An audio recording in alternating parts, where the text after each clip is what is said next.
Welcome to Rune Soup, a weekly podcast about magic, culture, and the paranormal. My name is Gordon, and I shall be your host.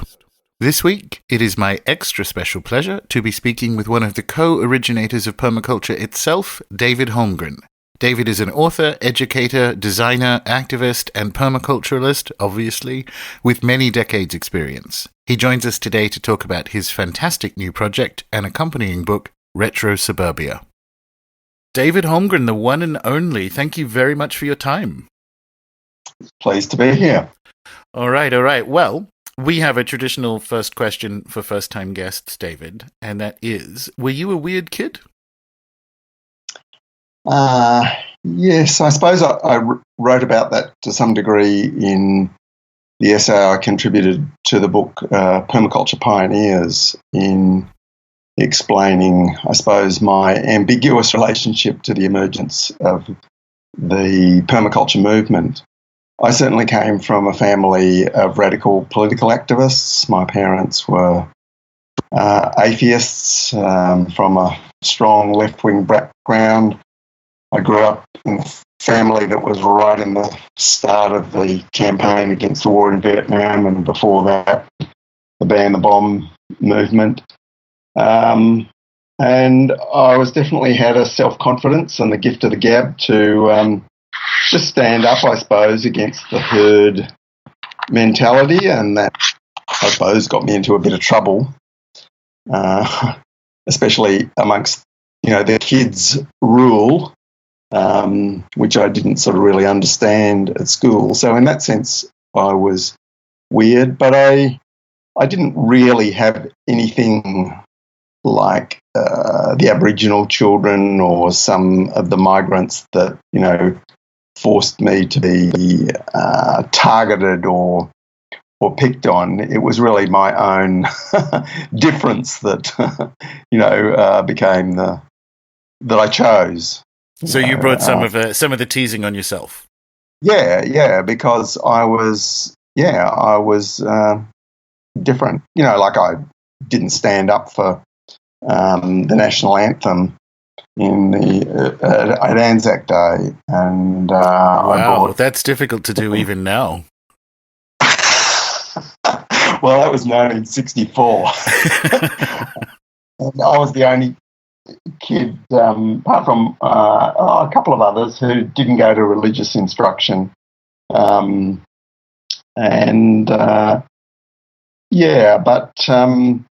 so that sense of not belonging, but being comfortable with not belonging, was part of what I later came to analyse as what I called a second-generation alienation, because my parents had gone through the rupture of what I call a first-generation alienated person who throws away all of their cultural upbringing and values and, from the parents, everything.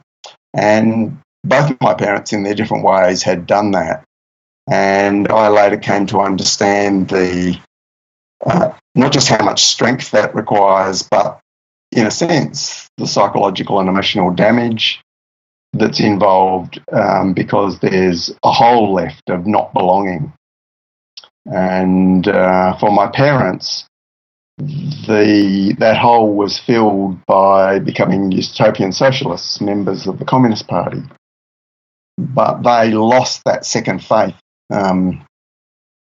really about the time I was born. And yet they still maintained their commitment to social justice and, the underlying values.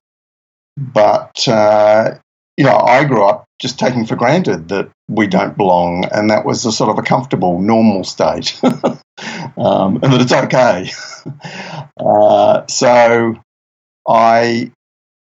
That framework really came to me when I was trying to understand the attachment to permaculture in the early days, in the late 1970s, where I saw my own generation of baby boomers, the young people of the time, galvanised by permaculture in a way which I was very thankful for in a way, but in another way I thought, ooh, this looks like, what my parents and many of the intelligentsia of the Western world went through in relation to, the socialist utopia. That's a fascinating observation, because we've had people who on the show before who have come from sort of mid-20th century socialist or Marxist backgrounds. And did you grow up with a garden? Because it seems to me one of the strengths but majority shortcomings of mid-20th century socialism is the inevitable fixation with industrial labor. There's been the left in general over the sort of past 50 years, and really only in the last 15, at least in my impression, has kind of gone greener. But its principal preoccupations were very industrial. So were you in like a green family growing up? Oh, well, yeah, that's an interesting thing, because in my work in creating Aussie Street, my imaginary suburban street of the 1950s, my own upbringing in suburbia in Western Australia informed that a lot. And my parents weren't particularly self-reliant at all for the standards of the times, but they had a vegetable garden and chooks and fruit trees, so in some ways, compared with the modern world, I was both exposed to sort of garden agriculture, household self-reliance that a lot of people would find, very green today. But, of course, it was just normal then. Well, see, I reading your book, Retrosuburbia, which is a masterwork, by the way, but it just kept reminding me of my grandfather. So we can all be very proud of ourselves when we hit this level of self-reliance that they considered normal. He had the same thing. He had he grew his own vegetables. He could graft anything, usually roses, but they were growing their own food and all that kind of. And it wasn't self-reliance. It's kind of the proverbial "a fish doesn't know what water is." Yes, I think that's true. I think there was another aspect that my parents were in a sort of social circle that included the early modern environmental awareness in the 1960s.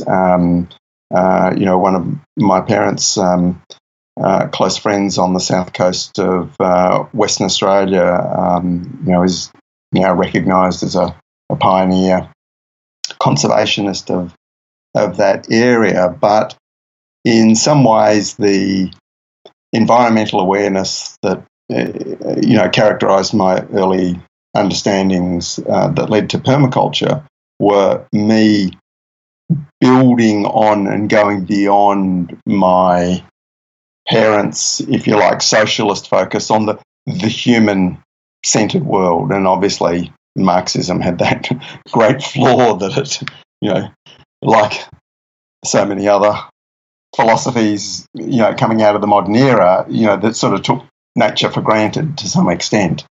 To a considerable extent. It's the shortcomings of all the 19th century belief systems is that they all have that materialist enlightenment separation of human and nature being the background. Yeah, and, my parents were, a product of their time in many ways, and one of the, other themes in that, of course, is they were quite strongly atheist rather than just agnostic, even though my father used to love to argue the Bible, which he knew very well, with the Seventh-day Adventists who came to the door. And they weren't prepared for someone who was sort of strongly anti-religious. But it's interesting in that coming out of that background of humanist, rational, scientific sort of view of the world, even though my parents weren't actually educated. They both left school at 14, but they had that view of, materialist view of the world. And I did, inherit that to a significant degree, but both myself and my mother in her later years, she died a couple of years ago at 93, the whole ambiguity of relationship between the material world and what some might call the spiritual world, not in any sort of conscious, clear framework, but actually started to re-emerge. Not that she ever went back to her traditional, upbringing of her Jewish faith. So there's, so many progressions, but still I feel very much that what I've done, and with permaculture, I stood on the shoulders of my parents and I was able to go so far because of, the worldviews that they gave me, and especially that of don't take the word of authority ever as being necessarily the truth. Think for yourself, and certainly don't follow the herd, that instinct that if the crowd is rushing over there, the instinct is to actually quietly walk the other way. So that's interesting to me. Of the co-originators of permaculture, you are definitely the more philosophically inclined one. So was there an awareness growing up? I mean, did you have any paranormal experiences or something growing up? Was there an awareness that maybe, whilst religion doesn't sit well with you, maybe ardent atheism isn't correct either? Or is that something that you kind of found on your journey? I think it was emergent over a long period of time, and it's still something that's emergent. And,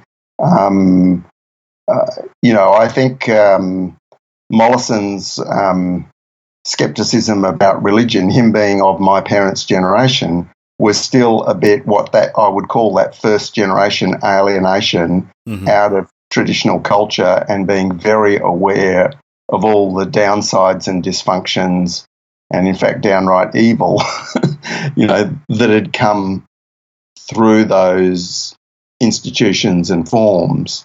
Whereas I was, as I said, like a generation separated from that. But I would have to describe myself growing up as a child as a super rationalist. That I didn't remember my dreams. They sort of vanished as soon as I awoke. And, possibly because they just didn't fit into any comprehensible framework of understanding. And I think a really key breaking open of the sense of the diversity of what is in the human mind and beyond potentially in the world was my own experience with hallucinogenics. And that was sort of very early experience, in my last year of high school, when I actually was the dux of John Curtin High School. I took LSD on 7 occasions under managed conditions. Well, managed for a 17-year-old. Oh, we've all been there, David. Yeah. With friends in appropriate environments, which we always chose as a natural environment. And I suppose those experiences made it clear to me that there was more in human consciousness than could possibly be understood by a simplistic, mechanistic, even more holistic, material, ecological, energetic understanding. And I think those early experiences also led me to a realization that maybe I was playing with stuff that I didn't have the social and personal maturity to sort of take further.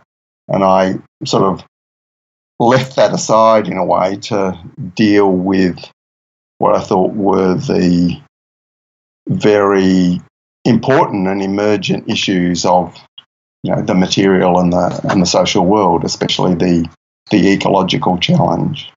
But those experiences have been sort of added to over time, but it's been a very slow process for me to develop any confidence, for example, even in my intuitive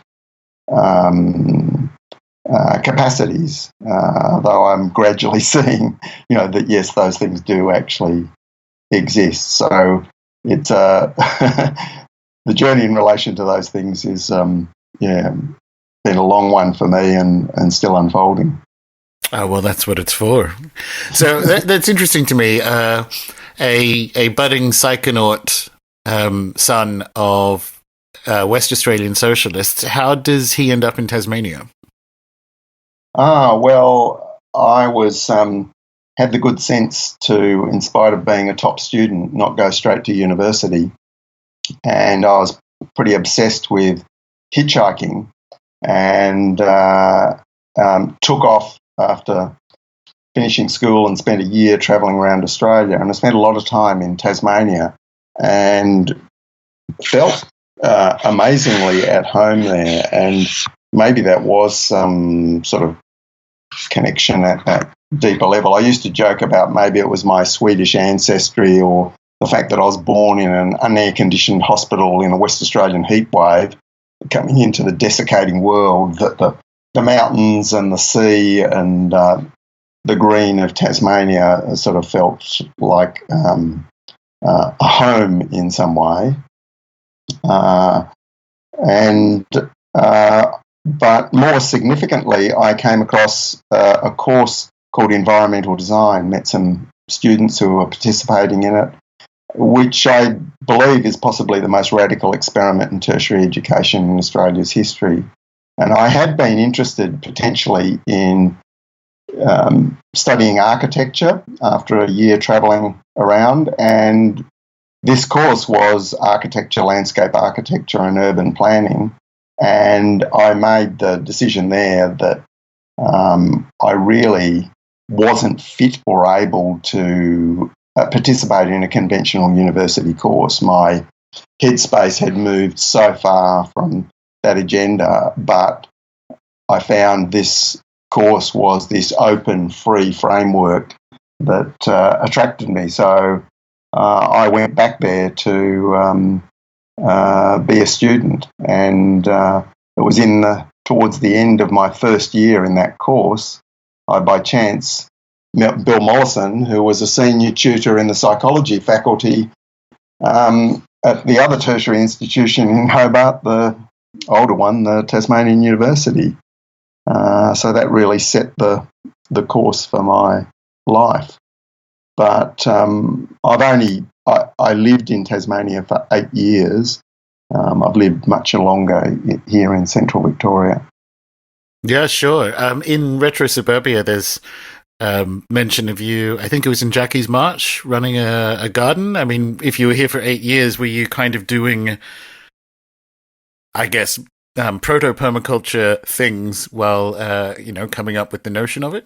Oh, absolutely. Absolutely. Well, when I met Bill Mollison, I was doing a sort of a backyard permaculture self-reliance thing in a rented house, and then his place, of course, became the first great permaculture garden on a sort of small urban fringe property, a bit like where we live here in Hepburn Springs, up on the slopes of Mount Wellington, up behind the Cascade Brewery. And then there was various properties that I worked on that I gained huge amount of experience, where I had the freedom to do things. Often people would say to me, why do you do so much work on other people's land that you don't own? And I would say what I take away in my head is far more valuable than what I leave behind.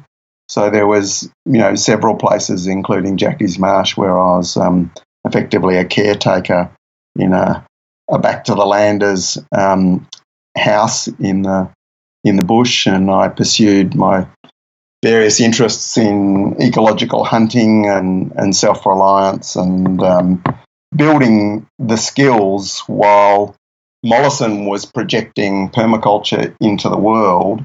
I, sort of, in my early 20s, I mean, Permaculture 1 was published when I was 23, I certainly felt not a fraud, but that I didn't really have the experience to sort of back, the ideas that we were talking about, and that I needed to ground myself in the huge diversity of skill bases and design processes that were central to permaculture. Well, so that neatly tees up this sort of inevitable Dan Palmer question in a way. The book and the website are called Retrosuburbia. Does this suggest, this is why it's a Dan Palmer question, has permaculture reached the end of its end as a useful term? Like, is it a succession species, to use that metaphor, on the way to something else? Well, I've always played with that idea. I mean, I've always been a bit stand apart from certainly permaculture as a movement. I was a curious observer of it more than a participant in it in its first few years. And it's only gradually that I've moved into a position of first teaching in that, and then in more recent decades, leadership, some form of leadership, if you can say that any form of leadership exists in something as anarchistic as the permaculture movement. But Retrosuburbia, yeah, to some extent, it could be seen as permaculture 2.0, as people would say.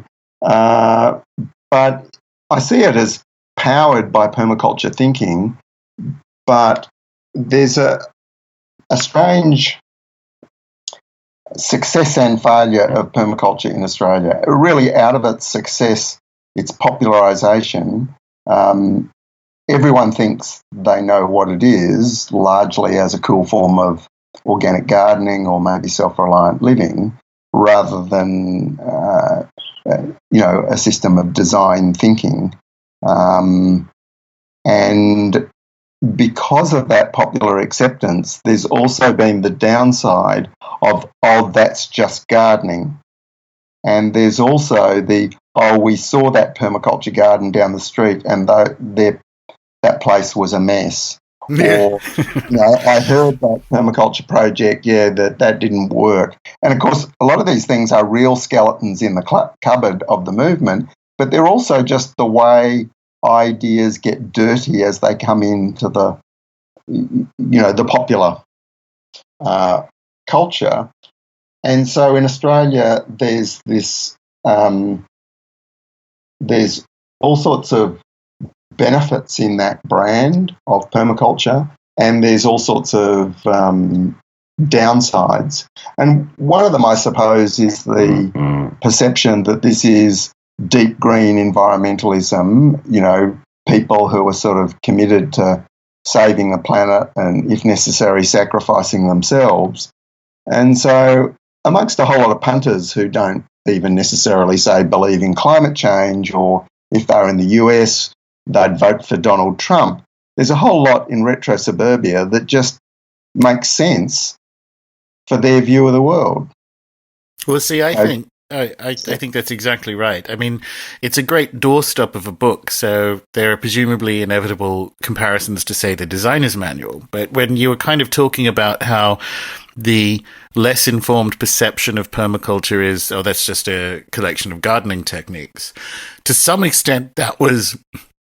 And in his defense, Bill kind of made no bones about this. He would sell a gardening information product in the developed world to kind of fund private aid projects in the developing, amongst other things. Mm-hmm. And so, like, he kind of made no bones about it. But I've mentioned this before, like, your book arrived just as within a week or so of me moving onto this 5-acre property in Tasmania for the first time. Oh, wow. So it's sort of my talisman, because I look at the PDM and I am not in the right context to have a biogas converter distillery, right? It's Right. just, it's not like we're just outside Geeveston, so we have a sort of similar town country context to Meliodora. So most of the stuff in Retrosuburbia is absolutely bang on, and it's so precisely targeted because the majority of people in the world now live in suburbs. They're not trying to transform broadacre agriculture using zero energy input method. So if we, this is what it's a remarkable document, and I think that's you can see all the thinking and experience and precision targeting of your career so far in that. Yeah, well, it's interesting for me. I've sort of gone out having grown up in suburbia and had a very much a sort of a rural focus, but actually most of the places I've lived have actually been on the edge of those residential suburban landscapes in some form or another. And, when we came to central Victoria, I sort of deliberately chose that for all sorts of reasons. But the focus on suburbia is certainly in the Australian context and so many affluent countries. Yes, so many people live in what are effectively suburbs or residential templates that are in that form. And they are environments which I think are still a sweet point between the collective capacity that urban centres provide and the potential for more autonomous self-reliance that we associate with rural resources if we take them as productive places rather than places of mindless consumption. And so that opportunity to transform where people already live has also been informed by watching 40 years or more of the Back to the Land movement, where the success of people making that move has been modest, to say the least, and that people building on the strengths of the territory they know or the scale of operation that they know is a strong one. So many people who've sort of got enthusiastic about growing things, filled the backyard with food, and then, we've got to get a big rural property, and quickly found that they were actually producing less food as they dealt with the kangaroos and the soil infertility and the various sort of issues than they were in suburbia. So there's a lot of learnings that have come through that. But I think it's also that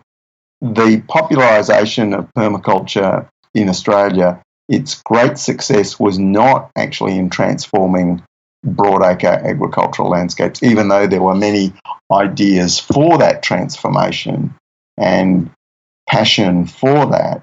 The great success was more at the backyard level.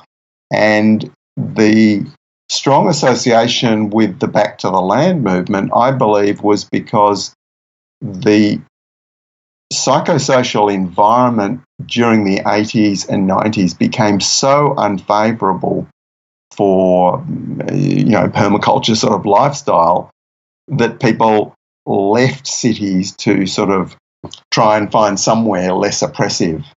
That's an interesting insight. Yeah, there's probably a lot in that. Yeah, in some ways, like especially in Melbourne, the suburbs of Melbourne and Perth were some of the most vigorous places where the permaculture movement first took off in suburbia. And so I see that that coming back is that there's also now a more favourable environment that people are thinking about these things and enthusiastic about these things. Of course, the explosion in backyard chooks, or even now goats being the cool animal of the suburbs. We haven't seen this intensity of interest in self-reliance, I believe, since the 70s. I mean, there have been other waves of it over the years, but now the interest in this, both the downshifting aspects of living more simply and just getting off the debt treadmill, but also the doing more for ourselves, and whether that's growing or making things, it is again cool. So the Retrosuburbia is both the very pragmatic aspects of how do we retrofit what we already have, given we already have an awful lot of building stock and stuff and places where people live, how are we going to creatively make them fit for purpose in a challenging and changing world? And the other is the unashamedly capturing the retro style fashion, if you like, of the hipsters, which, like the wave of hippie culture generations before, is based, I think, on a sort of a deep underlying unease about the degree of dependence that we have on everything, and that how things become cool that are handmade or have some lineage to the past is something that, yes, of course, it's another superficial fashion, which the marketers then sell back to the punters, in products. And then, of course, the intelligentsia look and say, oh, look how superficial, that's just airhead fashion.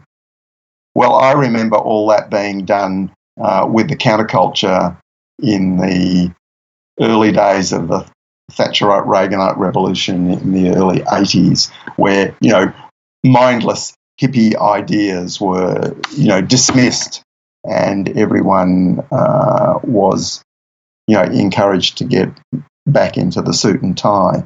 So having seen all that before, it looks, remarkably the same. So I'm saying, no, that retro fashion, this is actually part of a deeper understanding that does have meaning, even if it also has superficial expression. Well, yeah, I mean, you can always find a straw man to dismiss something, but I don't think you can too easily dismiss that, as you kind of point out, that quest for the authentic or a more enriching way of existing. So there's almost like a meta permacultural analysis to Retrosuburbia. Firstly, retro is a cycle, so cycles observed in nature, but also humans, the correct or the optimized human context as a herd animal is with other humans. And you also have the edge effect because suburbs and sort of that semi-rural area. So the book is almost meta permacultural in its focus, and it shouldn't be a surprise as culture changes, almost like the pH, that this kind of thing grows where it does again. Yeah, we're certainly hoping so. And I suppose a lot of people have commented that some of my other writing has been, if not very abstract, quite dense and, even difficult to read, and that Retrosuburbia was written to be, fun and engaging and directly for people who are both deeply embedded in this way of action, but also those who are just putting their toe in the water.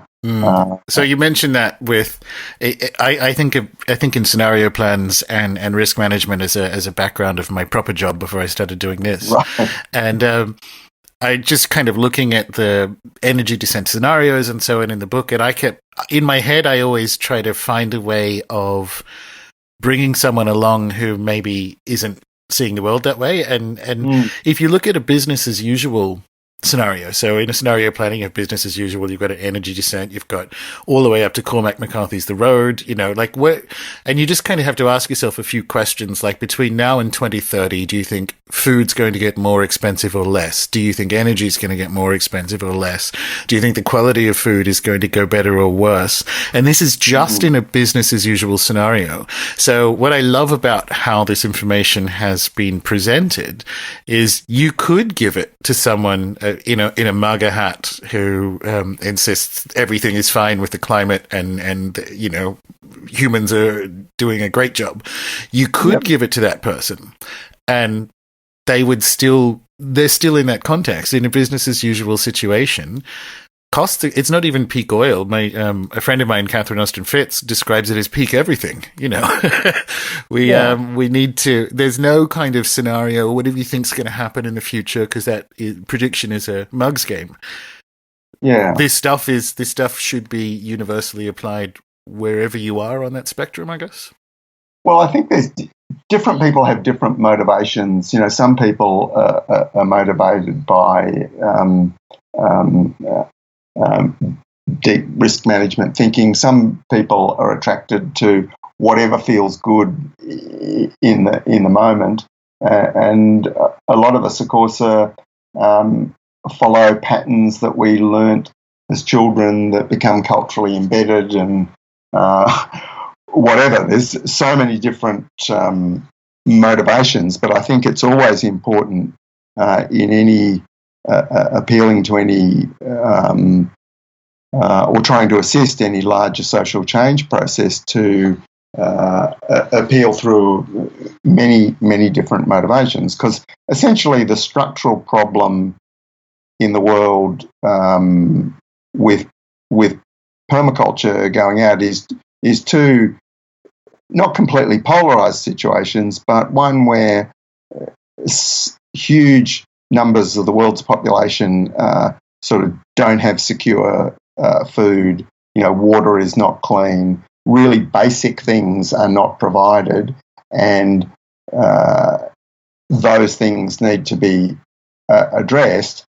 To some extent, that is a difficult problem, and there's all sorts of obstacles, but at least it feeds into the fact that humans like things getting better or more. Whereas, the affluent world, the billion or maybe it's now 2 billion middle-class people on the planet, have had it so good in any sort of conventional materialist analysis through the fossil fuel party of the last couple of 100 years, then trying to sell a world of less, especially as a mass movement, is a pretty difficult sell. And especially if that's through the necessity to atone for past sins, collective sins. Now, I don't discount the possibility of some transformative sort of spiritual collective experience of where society throws away, the baby with the bathwater of what benefits have come from industrial culture through the pain and suffering of what actually plays out, and people reject all that completely and go through a process of where they're multi-generational atonement for what we've done to nature and etc. I think that's entirely plausible, but in less severe scenarios, it's hard to get people to proactively move away from what are savagely addictive behaviours and patterns. And that really, permaculture's been playing with that edge for decades, and through that, we've found ways of, no, this is actually a better way to live now. Yeah. Well, it's funny when you say trying to sell the idea of living with less. It's only less in a materialist analysis. I don't know if you've seen the I guess coverage of David Graeber's latest book about bullshit jobs that came out the other day. 86% of people think their jobs have no meaning. They derive nothing from them. So I've been following that work for a number of years. Yeah, and so you think, well, less of what? Less of awfulness and crushing depression and mega commutes? So I kind of feel like Retrosuburbia is the right message at the right time, because it's no longer selling a message of less, because no one is enjoying the way they're living, right? They actually want it's wonderful and marvelous to grow your own food. I think one of the criticisms that can be made and will be made if we make enough impact with this book, the pushback will be, oh yes, that's all right for you or a limited proportion of the population, but if everyone did that, they couldn't get their clothes at the op shop because there'd be no consumers filling the op shops with second-hand clothes, and all these sort of things that are sort of true if you sort of project some behaviour and say, oh, everyone should do this. But what my answer to that is there's got to be some advantages to the pioneers and early adopters who swim against the tide of society and get treated as fools and idiots, and have to do all the experimental research that society's not doing. They have to fund that themselves. Like how do we make effective human waste management at the suburban level with wheelie bin compost toilets and everything. All this work is being done by sort of home experimenters with no support from society. So there's got to be some advantages, and one of those advantages is you get the free pick of all the stuff and all the opportunities that other people aren't seeing. So I think it's entirely appropriate that some of those aspects that are that I'm quite realistic about that we live with a very low monetary economy personally, partly because we can feed off directly and indirectly the just extreme credit fueled consumption of others. And the most dramatic example, just to illustrate, I thought Australian society in the 80s was pretty extravagant and wasteful. When we came to Central Victoria in 85, I went to the local rubbish tip to assess what sort of materials were available there, because we were becoming owner builders and had very limited money. And I came to the conclusion that it wasn't worth my time to visit the tip. There was only rubbish there. Mm. And about 15 years ago, my partner Sue started going to the tip and coming back with this and that. And I said, we don't need more things. And she would keep coming back with better and better quality things for nothing or peanuts. And it's sort of like this supercharged, credit-based consumption has reached levels that were barely imaginable when I was young. And we were already seeing that our experience growing up was the most extravagant, wasteful that had ever been devised for a mass population. So we are really in very extraordinary times in that sense. And you say your personal financial context is a low monetary environment because of all these different optimizations. But I would say the weakest part of the PDM and it throws, a very favorable light on a similar component of Retrosuburbia is the understanding, is a more mature understanding of the existing financial and economic context and the optimization opportunities that are available there. Because you kind of described it as you are benefiting from a monstrous experiment in private debt heretofore unseen in the history of money, which is definitely Australia right now. But that's an in situ resource, and you're optimizing those waste streams. It's like it's a thing that's happening. You can have a permaculture analysis to that, which is, well, while this is here, I'm going to use it. I do consider it finite because I can't imagine this ends well. and you can, I have that, I've thought about this long and hard, and it kind of informed my second book in a way, which is, what do people do with these 6-figure bullshit jobs? And if there are ways you can get the sort of energy out of that system and into, say, a more retro-suburban or permacultural one, whilst these bullshit jobs still exist, then do it. There's far more pragmatism in understanding that money and to do that, or that system, and to do that you do have to have a more holistic awareness than the sort of full-blown UN-run space communism, here's how you run the world at the back of the PDM, which is, I think, one of the many reasons for permaculture's patchy reputation when it comes to finances and making it work over the long term, is that the closest it had historically got to a financial analysis was some kind of bizarre, space communism, effectively. Yeah, well, there's been various aspects of the whole notion of the way finance has been sort of taught and thought about in finance and economics more generally in permaculture teaching. And, of course, in the early 80s, permaculture was one of the leading influences that led to the first ethical investment funds in Australia, and there was a close connection also between permaculture movement and the first LETS systems experimenting with local currencies. Of course, those whole fields have exploded enormously. Another connection that was very interesting is in European context, Declan and Margaret Kennedy, who are the leading figures in the spread of permaculture in Europe, German architects, he Irish, her German. Her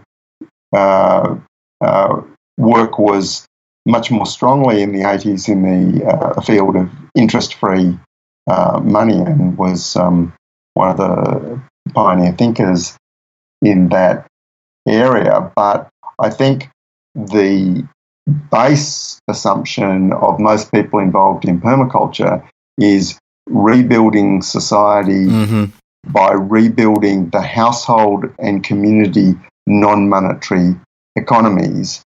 And that's the term I use to describe what a lot of people call self-sufficiency or self-reliance. And of course, I mean, even in Permaculture 1, we mentioned, the critique of the idea of some sort of household self-sufficiency of complete autonomy was, of course, illusory and not, even necessarily desirable. But the general idea that we have to rebuild the economy that doesn't depend on money, that underpinned throughout history the monetary economy, and that is the economy of the household and community, where reciprocity, love, and to some degree, barter and exchange and all sorts of ways of exchanging things directly was always the basis of a healthy society, and that we've shrunk that. And that's the main way that we've actually grown the monetary economy. It's not actually economic growth. Most of the economic growth of my lifetime has been fake economic growth because it's simply transferred activity out of the household mostly, and to a secondary extent the community non-monetary economies, into the monetary economy. And that's as simple as buying your lunch instead of making your lunch at home. Oh, it's a footy. Yeah, particularly from the 70s, you have a ongoing centralization that you see looking at the graphs of wages, share of productivity, and the rest of it. It's been a harvest. It's it's been a harvest into fewer and fewer hands, and that's been supported on a middle class and down basis by facilitating this explosion in private debt. So it's a double scam. I agree completely. Yeah, well, I think that's almost at three levels. There's the debt, there's the wealth disparity, but then there's the destruction of the autonomous capacity of self-provision that all households in all societies, did to a degree. I mean, even back in the 70s, was it maybe the 80s, the work of feminist economist Marilyn Waring showed that, the unpaid work of women in societies like Australia and New Zealand was still so much that, it would sort of represent a huge slab in addition to the GDP of the country. And the whole issue of whether that should be paid or not, I think it's turning that around, and so we should move things back out of the monetary economy to the non-monetary economy, which is inherently more environmentally efficient to do so many basic things, and also it's so much more socially and psychologically desirable to do those things. To share food is so basic to human existence. For that to be all mediated by profit-making, cost-minimising machines called corporations is an anathema to the human psyche, apart from any sort of practical aspects of it. And so, bringing home so many of those activities, and I would similarly see that, the raising of children, the idea of outsourcing that to childcare institutions and schools and all of that, rather than it being in that informal, encompassing, ambiguous, human and nature-centred spaces that once did most of those things. So the formal economy provides the extras, the icing on the cake, the things that are harder to do. And sure, the Chinese experimented in the Great Leap Forward with backyard blast furnaces for making steel. Didn't work out very well. There's some things that are, better to do at a larger scale, but a huge amount of what we currently do can actually be done better at home. But to do that, of course, requires a lot of upskilling, and also we argue in Retrosuburbia that it's very, very hard to do much of those things in single or two-person households. Oh, I was almost punching the air. So I'm very big on the multi-occupancy and multi-generational living, which is how we always lived up until essentially the post-war mortgage boom, where it became a guess that one family could keep 3 houses solvent, which humans have never done in 10,000 years. And that guess turned out to be wrong. And so it's not just the farming the kids off to school. You're also, and paying for that, you're paying for private companies or the state to take care of your old people. And you put those two together and you go, well, there's my childcare costs done. What the hell? I feel extremely passionate about this. Yes, well, and this is, of course, in some ways, it's these things that are just really very sensible, normal arrangements to people a few generations ago can be quite challenging to a lot of people, as we've been raised as sort of autonomous individuals supported in the technosphere, of course, but apparently independent from each other, that those real challenges about the future are how do we get on with other people and do stuff together more than the complex technology of how to live sustainably, or even the still very subtle processes of how do we develop a working and fruitful relationship with nature to provide for our food and other needs. It's how do we work out how to cooperate with each other,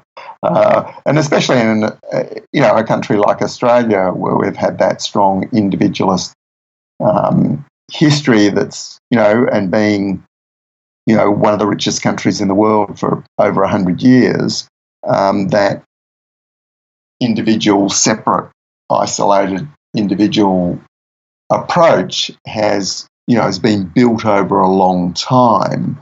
And it's an incredible weakness for dealing with any of the future realities. Yeah, strategic weakness. My neighbor just across the road, I'm looking at his house now. Well, not his house.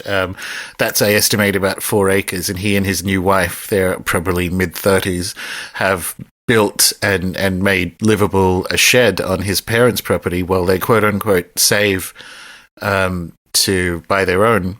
And he works at the council, and he's on at least 4 acres, and it's multi-generational. They want to have kids. He doesn't make that much money, and he's going to make less when the Huon Valley Council can't afford him anymore. And you just kind of want to go, I'm new here, David. I only got here in January, so I can't be like, can we have it like the RBA is stress testing banks at a 7% interest rate. So even if you manage to get into Tasmania's bubble, this won't end well for you. And if your parents go guarantor, you've lost both. Yeah. There's so many situations where people, through the current stresses, are actually adopting some of the strategies we've talked about in Retrosuburbia that we saw as absolutely essential post any bubble burst and credit crunch. But people, to be able to do that and do that in a well-planned way and with a sense that this can be better rather than a sense of this is what we have to do because of exactly. Exactly. And Because I look at that and think you could retro suburban or permaculture that. It's just lawn, and it's sort of 4 acres. It gets about 200 degrees of sunlight because we're very south, like it's summer. It's madness, and you just think you guys that deposit that you guys are diligently saving. The capital gains uplift, just to talk finance on it, of you guys staying there and being this multi-generational, the things they could do to improve it. But I can't, the book has that sense of urgency, I think, for me, because I look at different people's contexts and go, God, I need to run the world or something, David. I need to be able to tell them, please sit there and optimize. I sometimes joke about when I'm dictator and say, like how we can solve, this problem can be easily solved, and Australia's overuse of water and very easy to solve. But I also say, no, the idea of actually trying to manage the chaos complexity of the current world in any sort of managerial control sense, even when it's very well-intended ideas informing that, will always be a mess. And I just take for granted that our larger systems sort of chaotically move through crisis, and perhaps there is some emergent organic positive growth in that, but the most positive comes from empowered people doing something that makes sense for them and that other people can look at and say, I can copy that, including people who are getting into more stress and don't have the time to say, how do I bug test and, do all the R&D. Where's something like I can just copy? And that's, of course, one of the sweet points about suburbia too, because there are a whole lot of houses and gardens and people in similar situations where copying actually does work. Well, that's something I thought about, because I presume you've read Charles Massey's Call of the Reed Warbler. Yeah. One of the things he mentioned in an agricultural context is that 100-mile rule, which is a farmer won't, if someone innovates within an agricultural community, culturally the nearby farmers are disinclined to copy because of ego and that kind of stuff. So you kind of have to move them around. It's the opposite in suburbia, where innovation will spread. Yeah, I think that's true.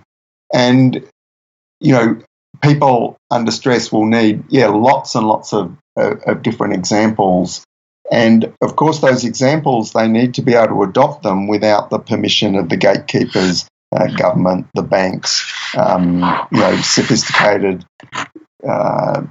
technology gatekeepers. And I think that can create a constituency of people who are more self-reliant at the same time that it acts as a strike of contribution into current dysfunctional systems. Now, if that gets to sort of 10 to 20% of the population, those central systems will notice that. And I think there's two broad responses. One is an attempt to squash it as a threat. And the difficulty in doing that is that it's so distributed, doesn't have a sort of a central locus of control. So it is quite difficult to sort of repress people just looking after themselves. It's not like they're sort of trying to, break down the ramparts of the citadel. They're just sort of going about their business being self-reliant. But certainly those things can be oppressed and suppressed, or attempts can be made. The other one is to ask, what do you people want? An actual open discussion. of look, we need you to participate in the system. And then there's the possibility of an actual political discourse that comes from a position of power, whereas most environmental and social activism I see in the world is people shouting, demanding that those that have the power, follow some particular agenda. So that's always coming from a position of weakness, whereas when the process is one of autonomous withdrawal, then it's a much stronger political position to be in, to say, oh, you want us to participate in the system? Oh, well, these are our conditions. Or, now I don't expect necessarily that to emerge, but either way, that minority parallel economy provides also a lifeboat process for more severe breakdowns that may be possible in more. So some of the bad scenarios in the range of scenarios we're facing, absolutely. And it's always, if you look at particularly non-Anglo, I was about to say non-European, but Spain, for instance, actually has quite a robust black economy, and it's not meth, it's it's garlic. So it's largely non-Anglo, but you actually have, because that's what it's for, right? This is exactly what communities and that sort of, which I guess brings us to when we're talking for people in a suburban context, what are some of the things you think I guess everybody should be doing? And the other side of that is, what are some of the things that maybe the early adopters or people who are potentially interested in doing this can look at? So ones who are going to spend maybe some time or some money on a retrofit, but what are some universal changes, and what are the kind of beginning ones that people who are like, yeah, I'm into this, David, where should I look first? Yeah, well, I think the first things are often trying to get a bit of an audit of the household ecology. Okay, what money comes in, what money goes out, what activity happens in the household, what constitutes the household, how fragile or strong is the household, and is this a good place to be? And whether that's renting or owning, people can often fall into two extreme positions. One is, this has been a great place to live, it's my home, it'll always be good in the future, sort of that naive sort of view. And the other one is, this is a crap place, we can't do anything here until we move to Nirvana. And the Retrosuburban real estate assessment tool that we've developed, that's described in the built field of the Retrosuburbia book and is available as a downloadable spreadsheet, is a tool to help people assess their place and sort of see its strengths and weaknesses. So that some of those sort of review of where we're at, how much time do we spend on different parts of working and productively making things at home and consuming and whatever, can identify where, if you like, the low-hanging fruit, the easy things to change. And often, there's some of my favourites, of course, in a building sense. A lot of people are motivated by, wow, let's do something to the house, and at its worst it can be dysfunctional renovation. But the attached solar greenhouse on the north side of a house is one of the great ones for cool climate country to improve the thermal efficiency, create a growing space, indoor outdoor space that can improve the productivity and the livability of the house. I think the connecting to what's happening in a neighbourhood, other like-minded people who are around about, and building little toe-in-the-water connections of who's doing what and swapping produce, all of those building links is often, the first port of call for the people who are socially engaged. Is this a place that actually feels socially alive and is going to be a satisfying place to spend more time rather than commuting away? Well, building more of those walkable, distant relationships are, really important starting point. But of course, for a lot of people, it's grow something, get some chooks. A lot of people are galvanised by that action, and I think it's a very good and empowering thing still. And where people are already doing that, it's often a matter of, okay, how do we tweak the systems that are here to make things more productive?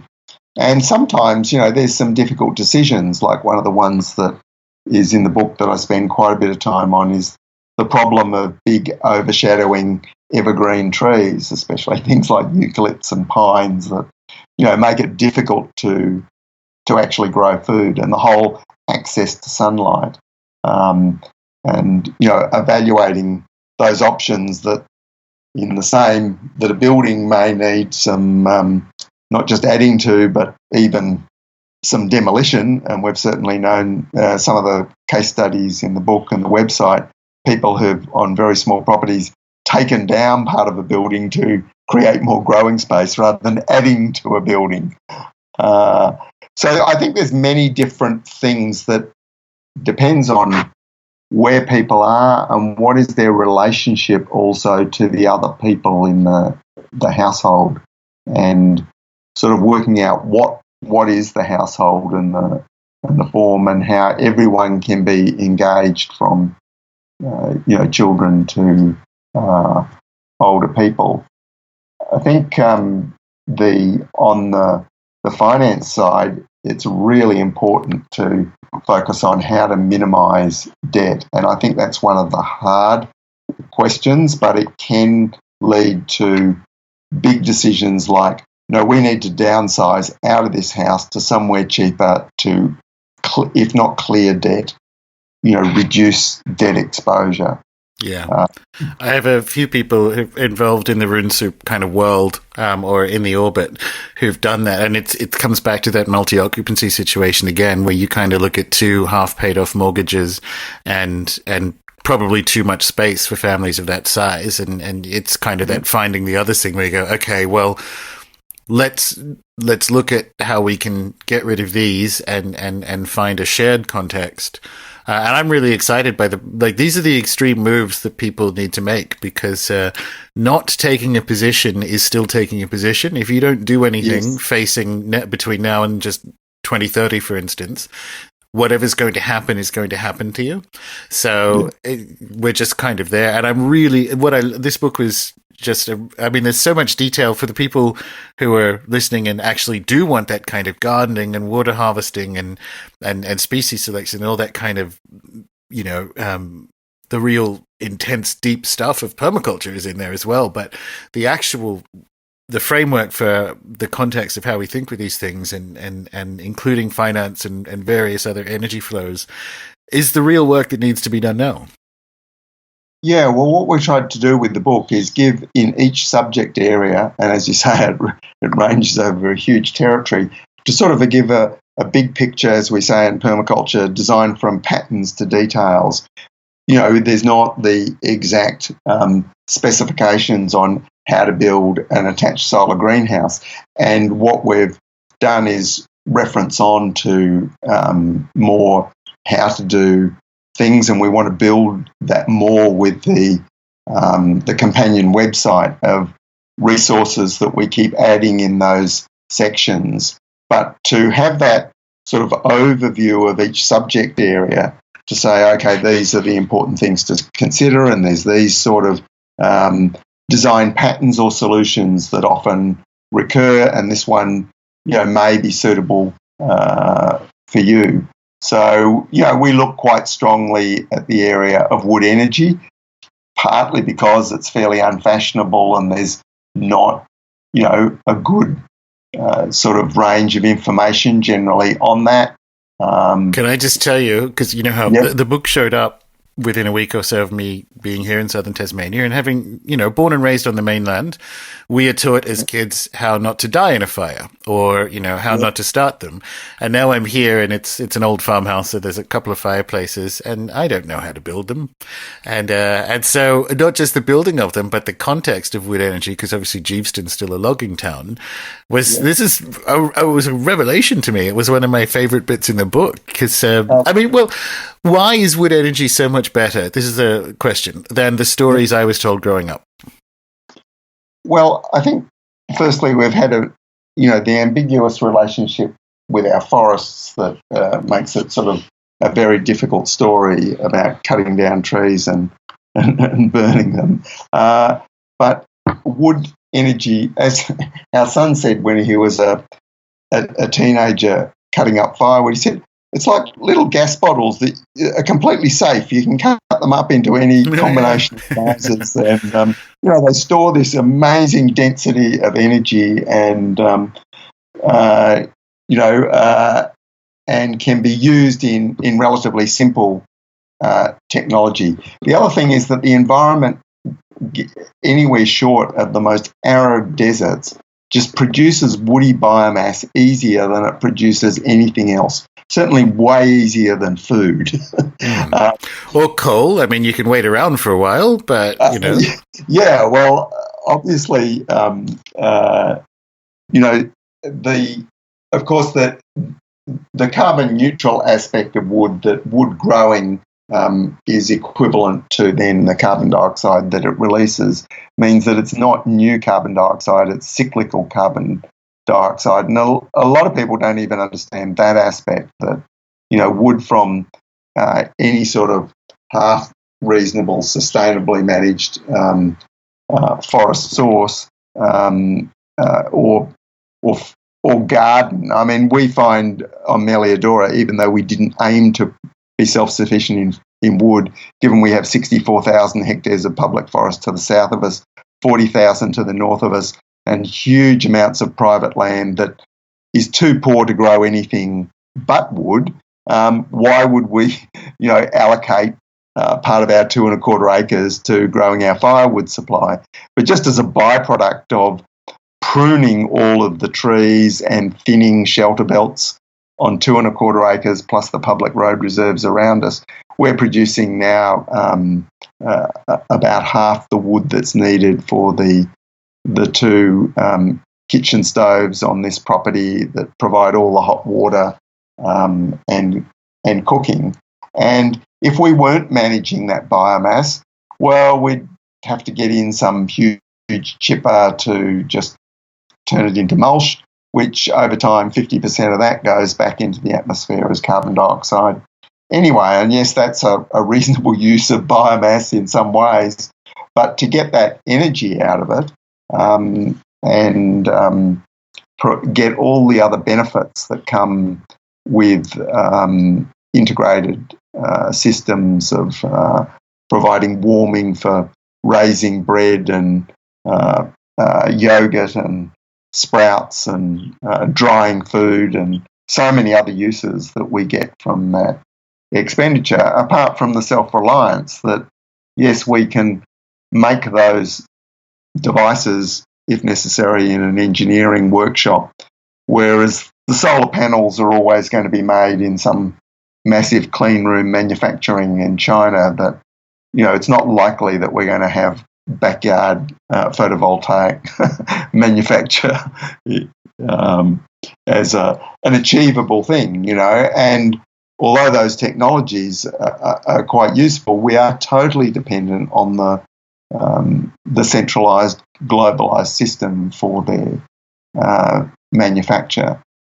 That being said, of course, there are now more sophisticated wood burning technologies that are achieving over 90% efficiency and have zero pollution in terms of particulate matter and other gases. That what comes out the flue is just basically water and carbon dioxide that meet all the European clean air standards, and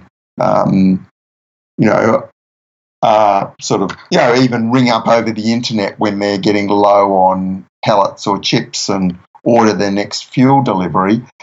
Mind you, I prefer to put the piece of wood in the fire myself. It's more primal. It's this, yeah. But there's a whole range of technological advancements that have happened with wood energy that are only just beginning to be applied here because we've had cheap energy for so long. But if you go to somewhere like Austria or Sweden, in fact, most European countries, there's a huge and growing use of biomass energy, and most of that is wood. It was amazing to me because I also grew up the stories of it being polluting and so on. And yes, as you kind of mentioned, in places like Tasmania, that can happen if you get a particular inversion and you kind of keep the wood smoke hanging over where people live, the residential areas. But I didn't realize with this new nectar thing that I have that there are ways to make it burn clean so that you do just end up with the sort of water and carbon dioxide rather than the particulate matter. And as you say, it's unfashionable. And I think that's part of it. I went looking for information on sort of wood best practice and couldn't find it. But there it is in Retrosuburbia. Yeah. It's great. Well, David, I've loved this. It's you've been an inspiration for years, and this book is a perfectly timed bit of fate and is a fantastic read. So for people who are keen to know more, where do they go? What do they do? The Retrosuburbia website has got sort of more than just outlines of the book. It's got resources and 12 case studies in addition to what the book is, and that also directly points to our online shops. We've also bypassed the Amazon scale of book retailing, though progressively independent bookshops are getting Retrosuburbia, and you can certainly ask for it at good bookshops, and our permaculture distribution system can deliver that to them. People can also buy it online from our website. Amazing. Well, this has been a fascinating chat. I loved every minute of it. It went too quick, but I have to let you go. And thank you very much. Okay.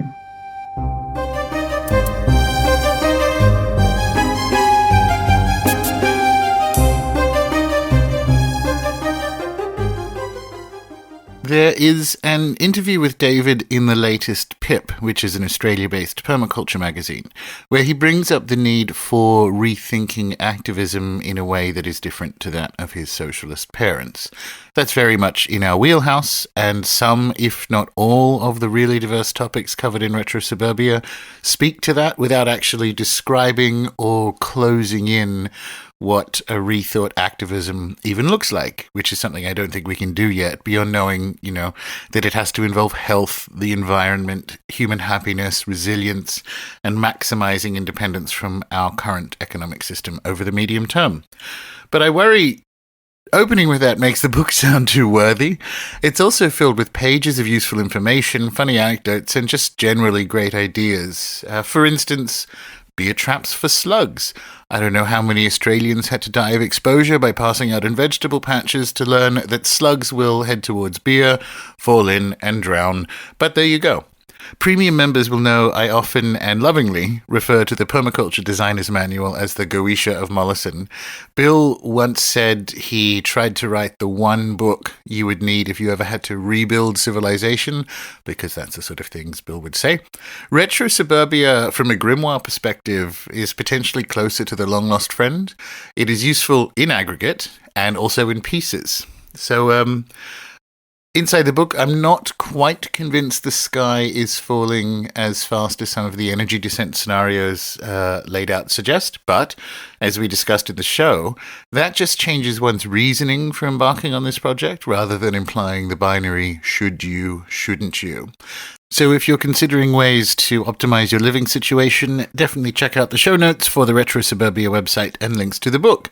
And if you're looking to buy or renovate, consider this research and investment in investing. According to Armstrong's model, Western real estate is, on a national level, declining into 2030 as interest rates and local taxes rise in seemingly vain efforts to fund governments. We're starting to see the beginnings of that in places like Illinois. This means the biggest capital gains, or even just capital preservation opportunities, will be in dwellings with maximal resistance to rising costs from a food, water, and energy perspective. So this stuff, one way or the other, touches on how we all live. Do check out the show notes and investigate the book. While you're doing such things, share the show with people who are at relevant points in their own personal timeline. Subscribe to the podcast. Let me know what you think at runesoup.com or the Runesoup Facebook page. And find me on Twitter, where I am Gordon, Gordon_White, WHITE. Until next time.